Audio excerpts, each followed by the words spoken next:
So hello and welcome. Today I'm going to be talking to Les Anderson from BT Protect, and we're going to just talk through some opportunities that are coming through at BT Security at this moment in time. So thank you very much for joining us today, Les. My pleasure. So maybe we could start off with BT Protect. Could you just tell us a little bit about the organisation itself? Sure. So within BT, we need to protect our people, our facilities, our equipment, our services, our information, our data. And so BT Protect is charged with doing that globally. Okay. So we're in every country where we have a presence. We look out for all our people, of whom we have over 100,000. Okay. So we have, my role is a global role as global CISO. But in addition, I also am Vice President for Cyber. Okay. And so cybersecurity is an essential worry in terms of protecting against baddies leveraging weaknesses in our physical estate or IT estate. But it's also a fantastic growth opportunity in the commercial marketplace. Absolutely. And so although my team of 500 is here to protect our number one customer, BT itself, the techniques, our know-how, our tradecraft, our experience is then used to talk to partners and customers in the commercial marketplace and in government departments about how they might want to do it. And BT itself has sold as a unified security brand over 4 years up to £500 million in revenue. Okay, and over the next 5 years we aspire to get to £1 billion. So you can see the yin and yang of protecting ourselves and then using that shop window as a really persuasive commercial lever. Yeah, okay. And a lot of the security elements there will be quite familiar to the people listening today. Sure. But maybe you could bring it to life a bit, what it's like to work within BT Protect. Yeah. Well, so I would argue it's a really exciting, energised place to work. It wasn't always that way, and not just because of me, but I guess so. A little bit about myself. So Please, I spent 30 years in the British Intelligence Services before I came to BT. 20 of the most recent of that 30 at GCHQ, worldwide. And so GCHQ was an interesting department. It was very high tempo,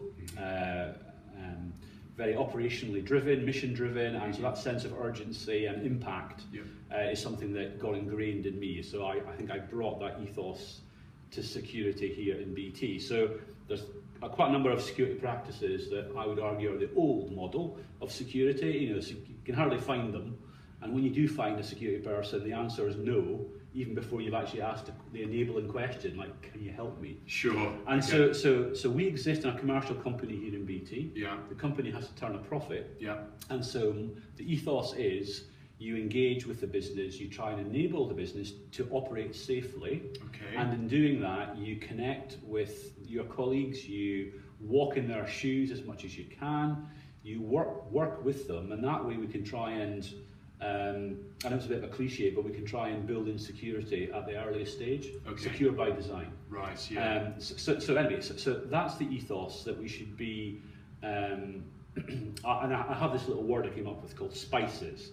So we should be simple in our dealings, because a lot of this space can be quite complex. We should be professional, we should be commercially aware, we should be inventive, and we need to be out there and embrace and enable. Yeah. And at the end of it, we need to do security. Yeah. Okay. So if that's the ethos, then it's about being relevant. And so being relevant as a CISO means minimising the damage and harm that could happen to the company. I can't erase any and all risk. That's just impossible. Although there'll be many companies and many people that will tell you, if you buy this widget or this application, or if you hire me, your worries will go away. I think you should show them the door. I think what we try and do here at BT is work out what are the crown jewels of our business, and we get the board to help us work out what that is, and then we construct a team. My team's 500. We construct a team of 500 to respond to how we protect those crown jewels. And just very simply, I have 100 people who deal with what I would call policy, standards, compliance, and risk. Yeah. Globally. Yeah. And then I have another 100 who engage with the business, walk in the shoes of the business, Yeah. Okay. globally as well. Yeah. So what's the next whizzy idea that BT Sport has? Yeah. What's EE going to do in 2 years' time? Okay. And Yeah. walk with them in that journey and build in security by design. And then I've got 300 really experienced cyber professionals, practitioners, in the middle, what I call my engine. Okay. And that's made up of 3 interlocking circles. I've got 100 hackers. Okay. Yeah. So BT, well, it took me quite a number of months to convince the board to give me permission to do this, but we hack ourselves. Okay. Sure. It's better for us to find weaknesses before Yeah. an external actor can and exploit it. So we hack ourselves, and I should say this is about physical and logical together.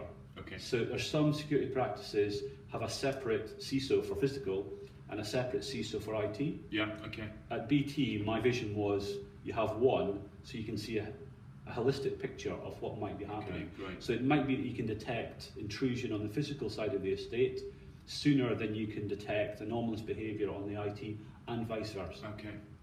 So you're moving between those two we pivot. disciplines. Yeah, it's a bit like in the military context, and left of arc, right of arc, and everything in between. So that's our posture, that's our approach. Yeah. 100 hackers, 100 experts who can respond to incidents when they happen, because there's 2 types of incidents. Mm-hmm. You proactively detect something that hasn't happened yet. Yeah. Of course. But that's still classed as an incident. Okay. Or you have to reactively respond to an incident. And when that happens, you can't be scratching your head saying, what do I do next? Yeah. Sure. So we do lots of wargaming, black swanning, trial and error. We have playbooks, we practice. Again, parallels here with lots of my friends in the military. And the final 100 within that 300 engine is what I would call the top-end cyber discovery experts. But across that whole 500, what I'm looking for is curiosity. Okay. So even the people who are risk experts need to be very curious. Yes. Because one risk, for example, is our physical estate. So are we doing enough? Are we doing too little? Are we doing too much? Mm-hmm. Do we understand the risk? Can you explain it in simple language to the board? The language of the board isn't intruder detection devices or CCTV cameras. It's about bottom line revenue, EBITDA. So how can we filter and twist and translate geek into the board language and connect with them and have a sensible discussion? So just picking up on a couple of things there, so you're starting to draw out kind of skills and experience that you might need to bring to the fore. The first one, curiosity, really interesting one that you're looking to bring that in. Maybe you could give some tips on how you could possibly demonstrate that in a CV. So if you're applying to my team, you're applying to security and cyber security. So a curious person would have already maybe done a little bit of research online. Okay. Because online is a fantastic tool to do a little bit of research. You've got to make sure it's quality. Mm-hmm. You've got to make sure you just don't read the first thing that you see on Wikipedia. Okay. But curiosity means, are you curious about that which you might be working with alongside? So you might have a curiosity for, well, when Les mentions physical security, what does that mean? Is it the barbed wire fence? Is it the security barrier? Is it the CCTV cameras? What does IDS mean? So it's a curiosity to explore and discover more about cybersecurity for yourselves. So that's one level of curiosity. The second is, so I'm not a hierarchical person, even although I lived and breathed UK civil service and working with the military tri-service. But there's an aspect and attribute I think that us Brits have, and that is we respect command and control, but we're quite able to work horizontally. And so in my team, people need to be able to not just go up to come back down. So they need to be able to, within their expertise, work horizontally and laterally across the organisation. Okay, yeah. And so I'm looking for people who respect leadership flows, Yeah. but also they respect their own role and accountability and get off their backside and get the shoe leather off the shoe. Okay. So if you're able to put some examples into the CV that is showing exactly that, talking to various stakeholders and actually demonstrating how you've actually engaged with the wider unit, then that's going to be able to demonstrate that curiosity to solve a particular... As an organisation, and like the military, I think we spend a lot of time and put a lot of importance in training and mentoring and coaching. So you can come to my team and if you've got the aptitude of curiosity and therefore you've got the potential to learn and to apply that learning and to be impactful, yes, and to help secure BT, then we will invest in you as an individual. But to start with, I need the raw material, and the raw material is that deep curiosity. And it's not that I'm not saying if you have deep expertise already, you might have been working on IT systems or avionics, submarines, whatever.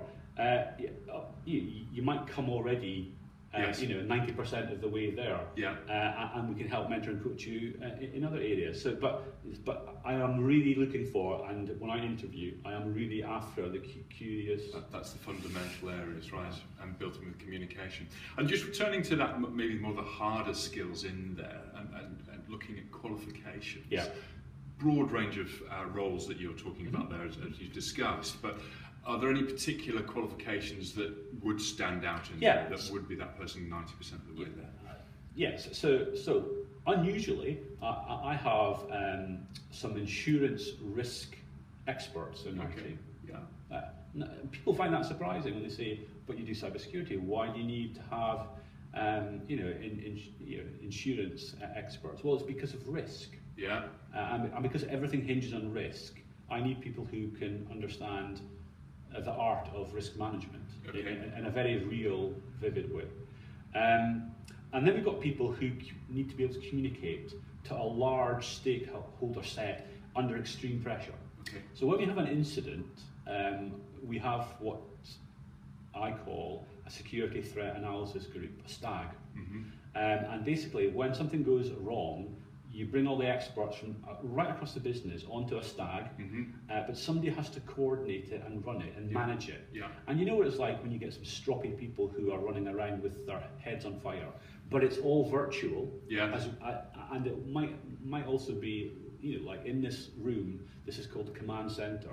It might be that we have physical co-location, but a lot of the art of what we do is virtual. So if you've got a stroppy whatnot, trying to dominate a call and you've got to get things done quickly, then you need somebody who can diplomatically but forcefully direct and orchestrate the STAG in a very efficient way. So I'm looking for good communication skills, people who can listen and look and watch as well as speak. Okay.